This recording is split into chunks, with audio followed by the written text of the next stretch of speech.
MLC కవితను ఆ party నేతలు ప్రవీణ్ కుమార్, బాల్కసుమన్ కలిశారు. జైలు నిబంధనల మేరకు ఉదయం 10 గంటలకు తీహార్ జైల్లో ములాఖత్ అయ్యారు.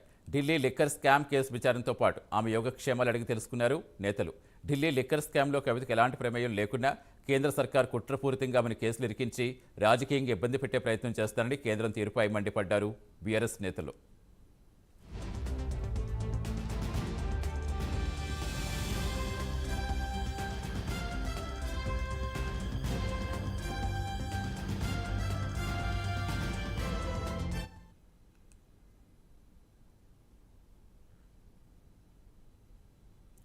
ఢిల్లీ తీహార్ జైల్లో ఉన్న బీఆర్ఎస్ ఎమ్మెల్సీ కవితను ఆ పార్టీ నేతలు ప్రవీణ్ కుమార్, బాల్కసుమన్ కలిశారు. జైలు నిబంధనల మేరకు ఉదయం 10 గంటలకు తీహార్ జైల్లో ములాఖత్ అయ్యారు.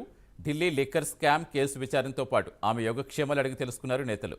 ఢిల్లీ లిక్కర్ స్కామ్లో కవితకు ఎలాంటి ప్రమేయం లేకున్నా కేంద్ర సర్కార్ కుట్రపూరితంగా ఆమెను కేసులో ఇరికించి రాజకీయంగా ఇబ్బంది పెట్టే ప్రయత్నం చేస్తారని కేంద్రం తీరుపై మండిపడ్డారు బీఆర్ఎస్ నేతలు.